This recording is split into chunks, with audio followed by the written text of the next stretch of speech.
Today we're going to talk about photography and my favorite film camera, Canon AE-1 and Canon AE-1 Program.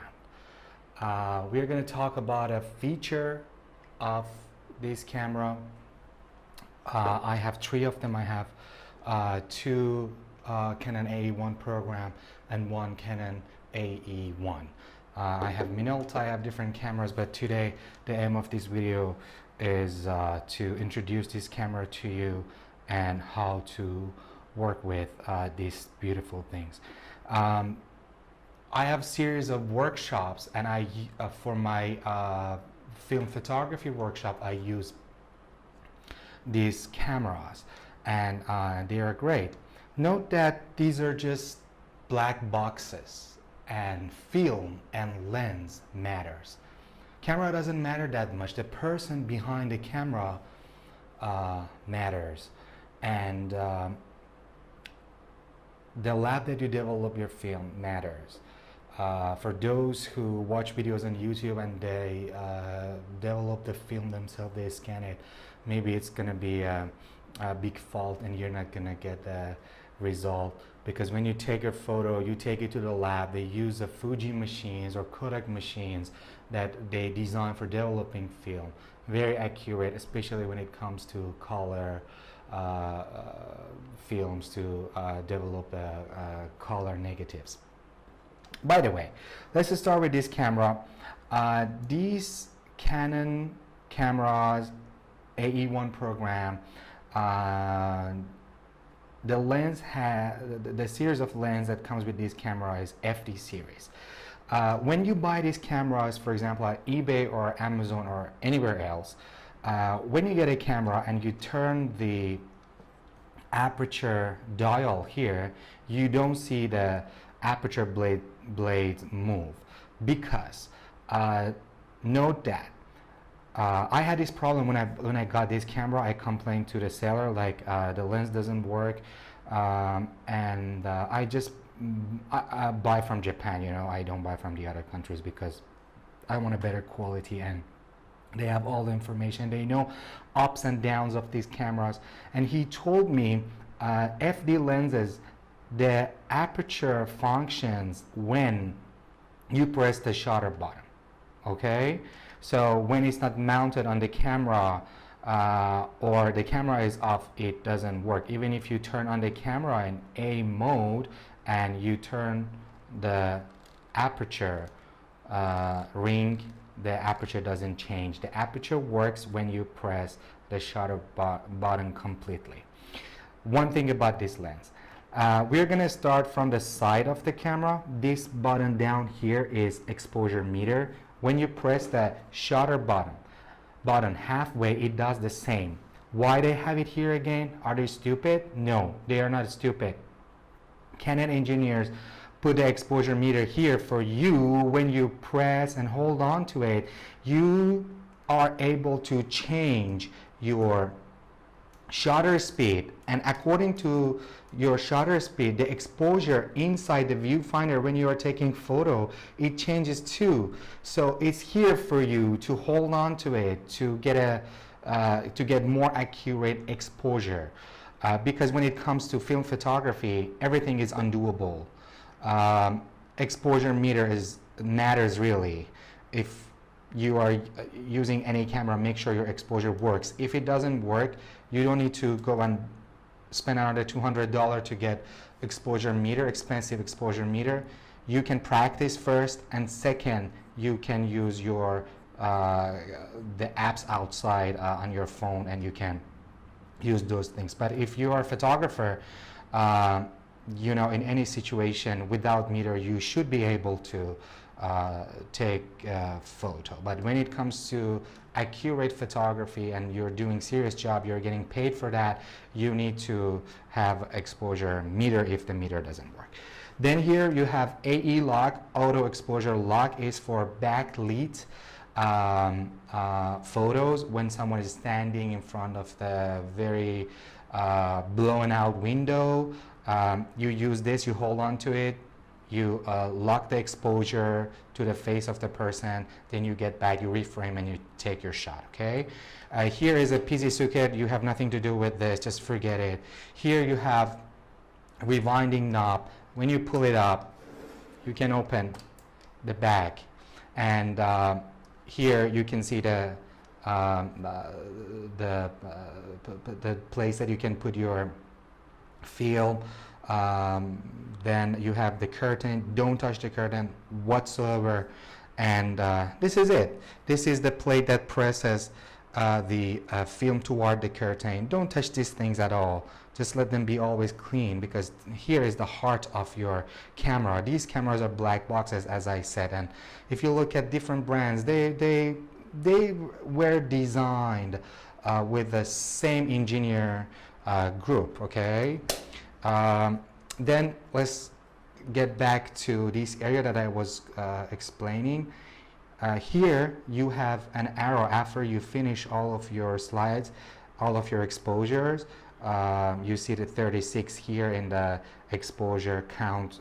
I mean, when you finish the roll of your film, I tell you how to do it. You use this knob, and in the direction of this arrow clockwise, you rewind your film, okay? Here is where you adjust your ISO, or in the old days ASA, which is American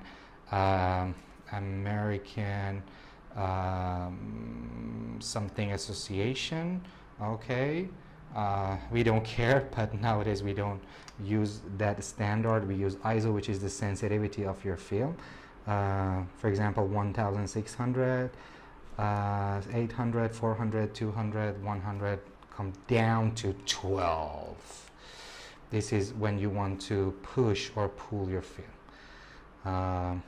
Okay, then here you have this button. When you press it, it's checking your battery.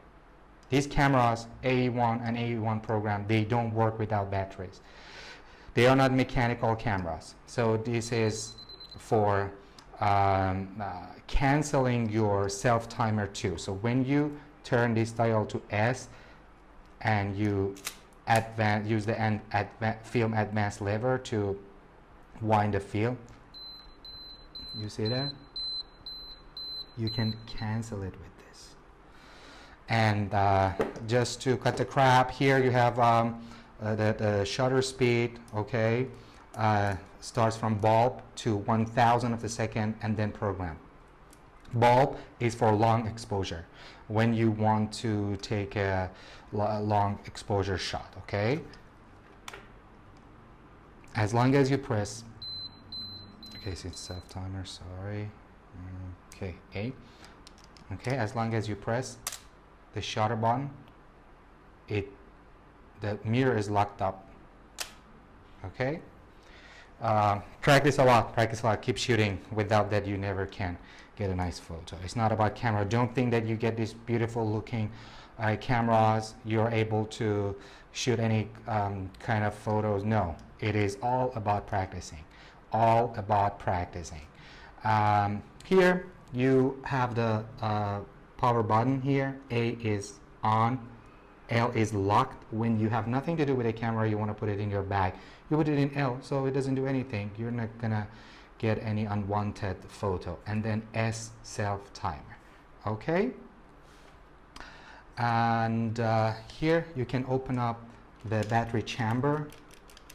Batteries are kind of hard to find. I got it from Amazon.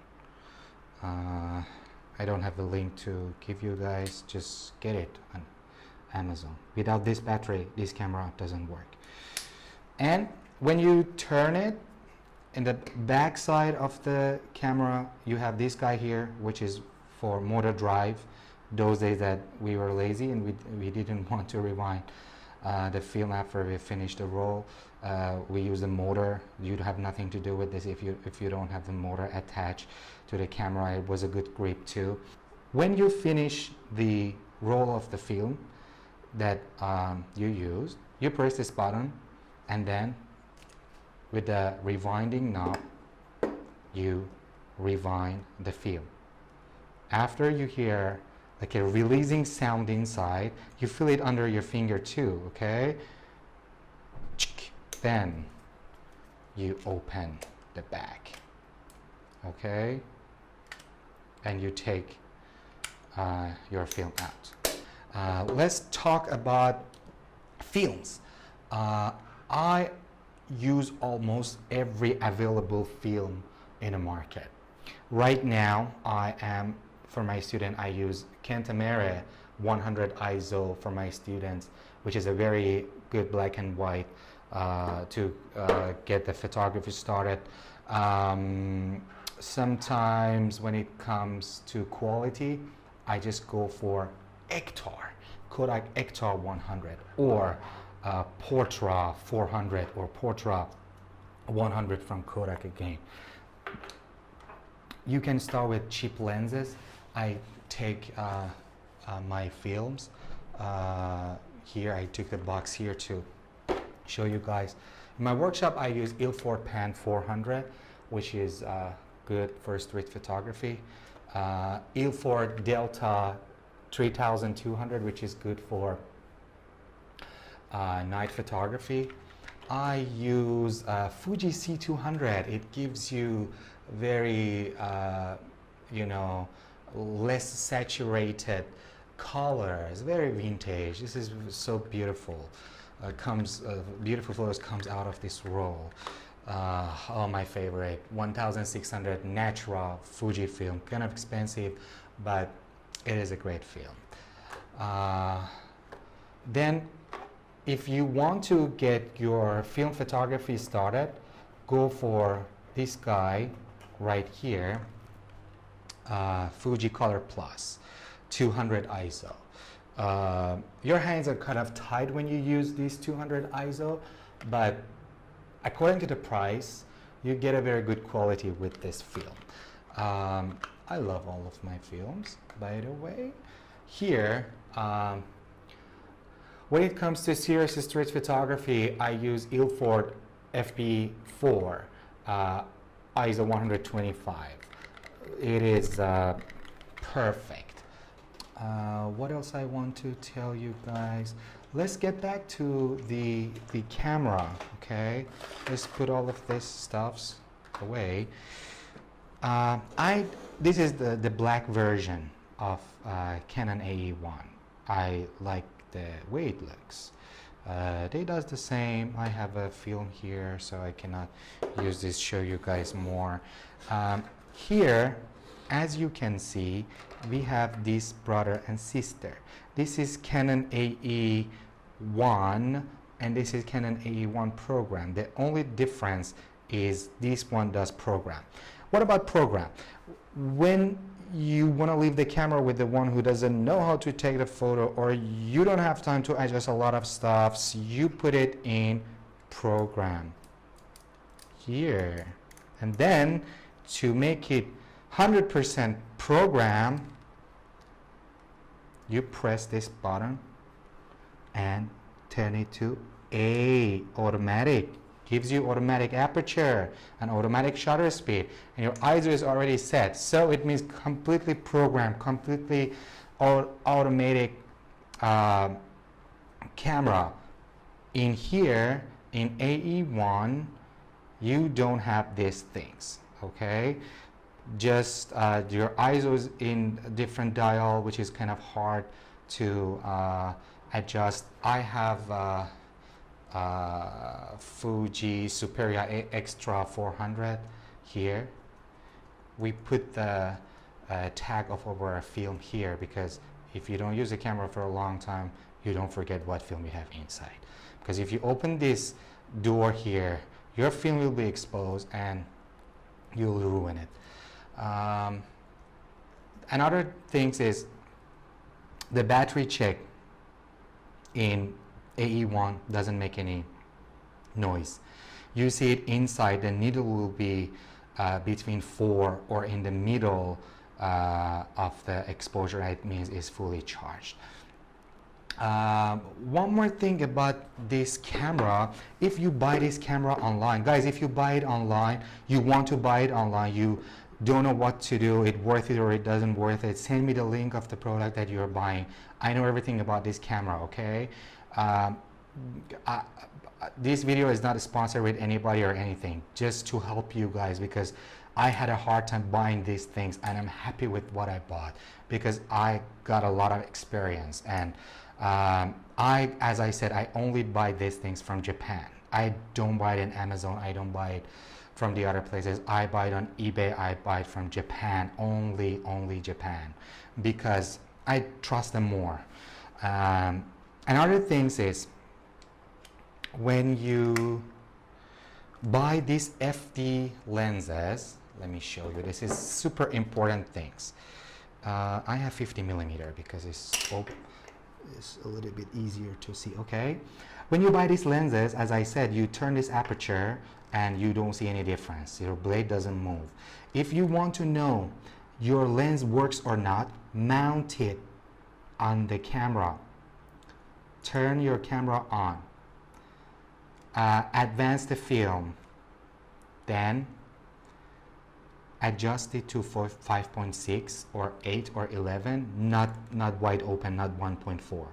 Adjust it in the middle. Then this is a depth of field preview when you want to check your depth of field.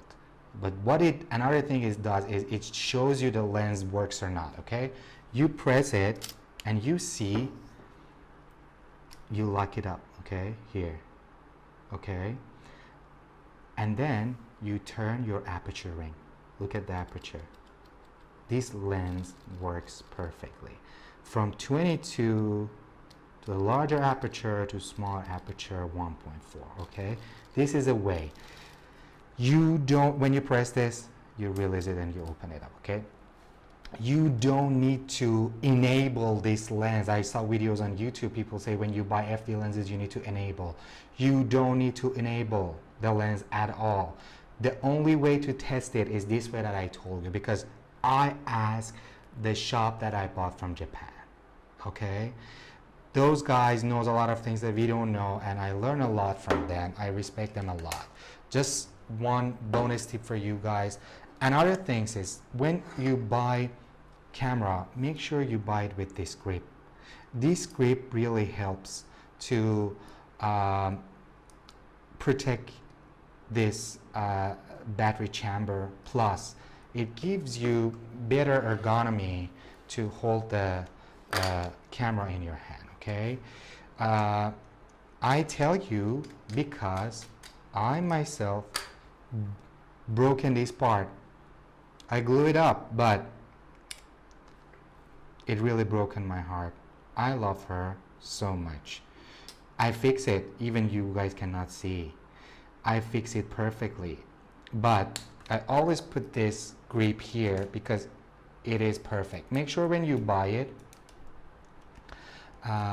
you buy it with this grip. Another tip about buying is when you buy this camera, when you want to buy this Canon AE-1, buy the one that doesn't have lens, doesn't come with lens. Just buy the body and buy the lens separate. Most of those cameras that they have lens attached, they got problem. They were refurbished.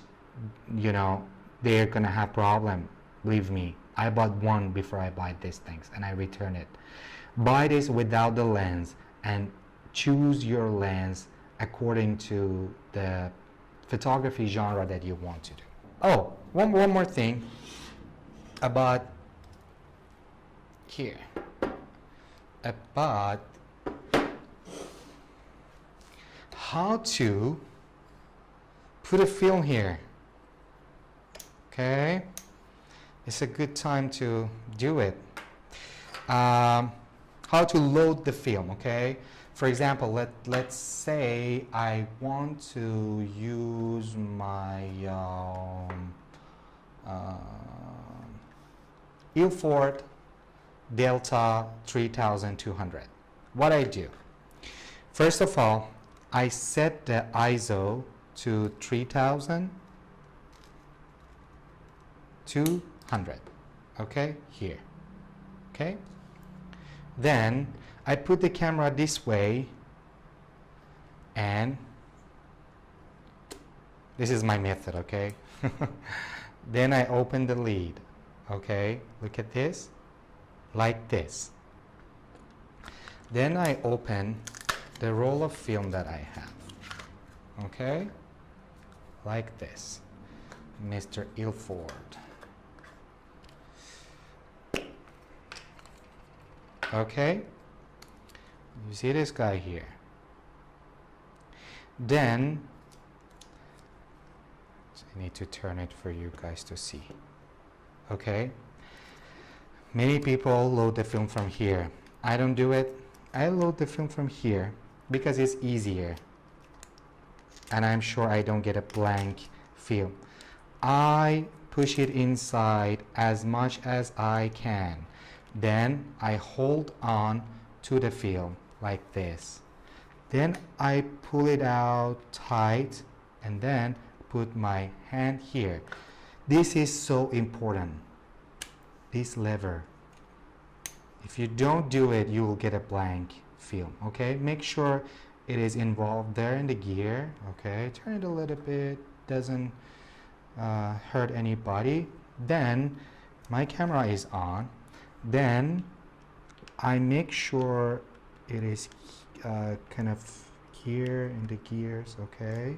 And then easily I advance the film. Okay, 3 times. When I'm sure that it is nice and tight, I close the lid and then I do it until I see my film count is in 0. Okay, you are done. After you do it, make sure you lock.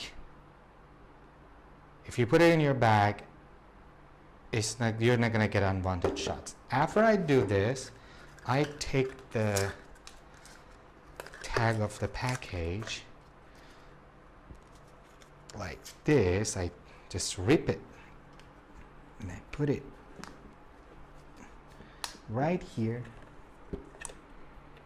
It's good for showing off a bit, and you're not gonna forget what you have inside. Okay, the lenses that I use for Canon AE-1 AE1 program is 50mm f1.4, which is great for portrait photography, and if you want a shallow depth of field, you know, f is 1.4. I have 24mm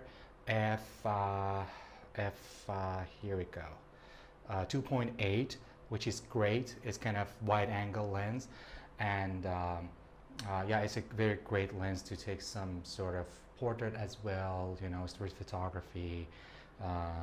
Gives you very wide leading lines when it comes to street photography. Don't want to talk that much about my Minolta, but another one is 28mm f2.8 again, and this is a great film. You can use it for great lens. Sorry, for many purposes you can use this. You know, as I said, these are really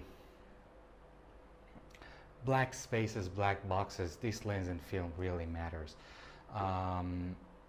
Street photography, film photography, photography is all about getting inspired and inspire someone. When you pin up your photo on a wall, if you can excite someone with that, that moment you can earn money, that moment you can get famous, that moment you can enjoy and feel fulfilled. As I said, you know, to wrap up everything that I talked about today, the film really matters. Get a good film, get a good camera, and especially good lens. The camera that one day if you want to sell, someone would be out there to pick it up for you. And these are good looking. They work well, they design well. That's why after 30 years they are still working. And you know, when I take it to street, people look at me, not because maybe I'm good looking, not because of my camera, because I look professional, because what I'm doing is exactly what I said, to inspire someone. Photography is all about location too. Photography is about finding a right moment and freeze it in a frame that there is only you, that you can do that. You know, when I look at your photo, I say, oh, it's taken, it could be taken with this guy because this is the way that he does. This is the way that he'll look at the world. Photography is all about reflecting what you see in a society. It's like mirror. These are just tools, you know. Cameras, they are just tools. One day they will be broken, one day we throw them out maybe, but you know, with these tools you can work on what you love to do, and it is rewarding. I love what I'm doing, and I love to help you guys. If you have any question, leave it down there in the comment section for me. I get back to you. You can email me, you can follow my Instagram, you can do whatever you like. You can unlike this video if you want, if you can like this video if you want. It's all up to you guys. I'm here always to help people, and I really enjoy it. Thanks for watching my video. I know it's too long, but I try to wrap up everything in once to help you guys. I watch a lot of videos about this Canon AE-1, and I try to talk about the things that the others didn't talk. And you know, there are many videos out there that they're really worth watching as well. Thanks for watching. See you next time. Bye bye.